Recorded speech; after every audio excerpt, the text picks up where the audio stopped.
పాడుకుందాం. యేసయ్య నామంలో శక్తి ఉన్నదయ్యా. అందరూ పాడండి. శ్రీ యేసయ్య నామంలో శక్తి ఉన్నదయ్యా. గట్టిగా, యేసయ్య నామంలో శక్తి ఉన్నదయ్యా. శ్రీ యేసయ్య నామంలో శక్తి ఉన్నదయ్యా. నమ్మితే చాలు నీవు పొందుకుంటావు శక్తిని. నమ్మితే చాలు నీవు పొందుకుంటావు శక్తిని. యేసయ్య నామంలో శక్తి ఉన్నదయ్యా. శ్రీ యేసయ్య నామంలో శక్తి ఉన్నదయ్యా. యేసయ్య నామంలో శక్తి ఉన్నదయ్యా. శ్రీ యేసయ్య నామంలో శక్తి ఉన్నదయ్యా. రోగికి స్వస్థతనిచ్చే శక్తి కలిగినది యేసయ్య నామం. మనసుకు నెమ్మదినిచ్చే శక్తి కలిగినది యేసయ్య నామం. రోగికి స్వస్థతనిచ్చే శక్తి కలిగినది యేసయ్య నామం. మనసుకు నెమ్మదినిచ్చే శక్తి కలిగినది యేసయ్య నామం. యేసయ్య నామంలో శక్తి ఉన్నదయ్యా. శ్రీ యేసయ్య నామంలో శక్తి ఉన్నదయ్యా. యేసయ్య నామంలో శక్తి ఉన్నదయ్యా. శ్రీ యేసయ్య నామంలో శక్తి ఉన్నదయ్యా. మృతులను లేపగలిగిన శక్తి కలిగినది యేసయ్య నామం. పరలోకము చేర్చగలిగిన శక్తి కలిగినది యేసయ్య నామం. మృతులను లేపగలిగిన శక్తి కలిగినది యేసయ్య నామం. పరలోకం చేర్చగలిగిన శక్తి కలిగినది యేసయ్య నామం. యేసయ్య నామంలో శక్తి ఉన్నదయ్యా. శ్రీ యేసయ్య నామంలో శక్తి ఉన్నదయ్యా. యేసయ్య నామంలో శక్తి ఉన్నదయ్యా. శ్రీ యేసయ్య నామంలో శక్తి ఉన్నదయ్యా. నమ్మితే చాలు నీవు పొందుకుంటావు శక్తిని. నమ్మితే చాలు నీవు పొందుకుంటావు శక్తిని. యేసయ్య నామంలో శక్తి ఉన్నదయ్యా. శ్రీ యేసయ్య నామంలో శక్తి ఉన్నదయ్యా. క్రీస్తునందు ప్రియమైన వాళ్ళరా, దేవుని యొక్క వాక్యాన్ని ధ్యానం చేసుకుందాం. లూకాసు వార్త 10వ అధ్యాయము 25వ వచనం నుంచి 37వ వచనం వరకు మనం ధ్యానం చేసుకుందామండి. 25వ వచనం చదువుకుందాం.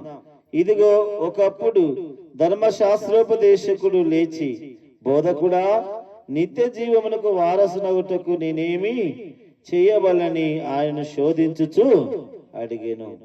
ఒక ధర్మశాస్త్రోపదేశకుడు యేసు ప్రభు దగ్గరికి వచ్చి యేసు ప్రభును శోధిస్తూ ఉన్నాడండి.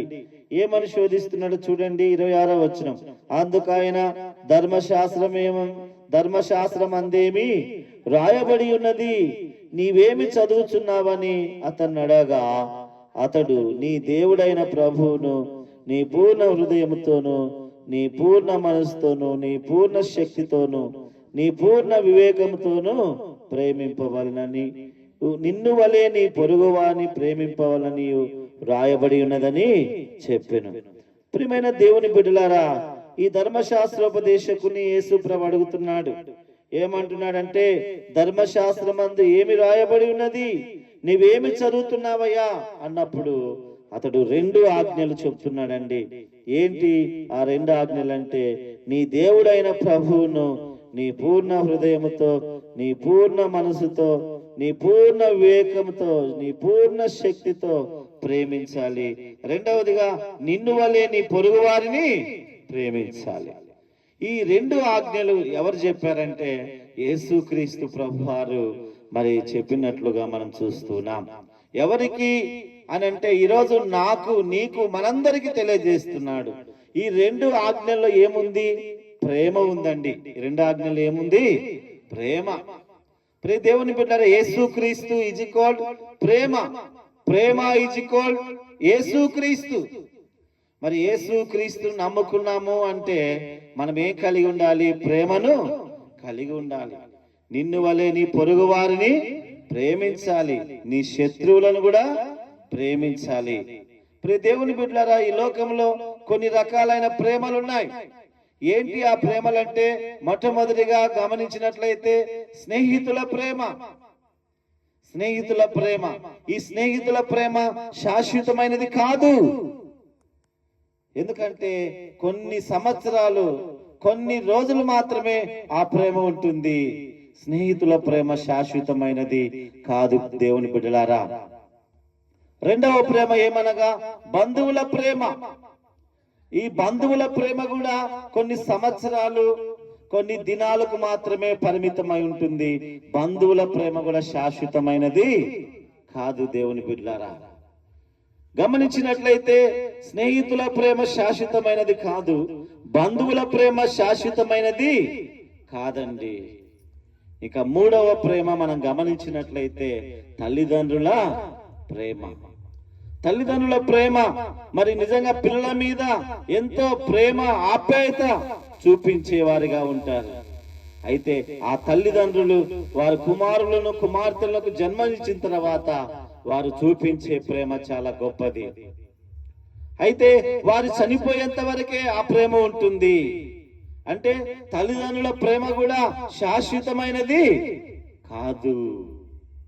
శాశ్వతమైనది ఒకే ఒక ప్రేమ, అదే నాలుగవ ప్రేమ. ఏంటంటే అగాపే ప్రేమ.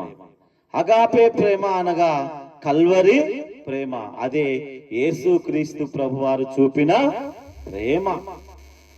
ప్రియులారా, ఈనాడు క్రైస్తవులమని, యేసు ప్రభువుని నమ్ముకున్నామని చెప్పుచున్నారు, కానీ ఏం కలిగి ఉండడం లేదు? ప్రేమను కలిగి ఉండడం లేదు. ప్రేమను కలిగి జీవించాలి. యోహాను సువార్త 3వ అధ్యాయము 16వ వచనం చదివినట్లయితే దేవుడు లోకమును ఎంతో ప్రేమించాడు. దేవుడు లోకమును ప్రేమించాడు. లోకంలో ఉన్న నిన్ను, నన్ను, మనందరినీ ప్రేమించాడు. అవునా కాదా చెప్పండి? ఈ రోజు మనం ఈ విధంగా ఉన్నామంటే మనందరి మీద ఎవరి ప్రేమ ఉంది? యేసయ్య ప్రేమ. ఆయన ప్రేమ లేకపోతే ఈ గ్రామానికి మేము వచ్చేవారిమి కాదు. ఈ సువార్త కూడికి ఈ విధంగా జరిగేది కాదు. ఈ కూడికి ఈ విధంగా జరుగుతున్నదంటే ఇది ఎవరి ప్రేమ? దేవుని ప్రేమ.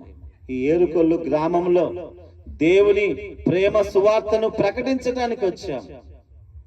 ఈ వాక్యం వింటున్న దేవుని బిడ్డలారా, దేవుని ప్రేమ శాశ్వతమైనది, అది మరువనిది, విడువనిది అనే సత్యాన్ని ప్రతి ఒక్కరు జ్ఞాపకం చేసుకోవాలి. అందుకు ఒక భక్తుడు పాట రాస్తాడు, ప్రేమ యేసయ్య ప్రేమ, ప్రేమ మెస్సయ్య ప్రేమ, ప్రేమ యేసయ్య ప్రేమ,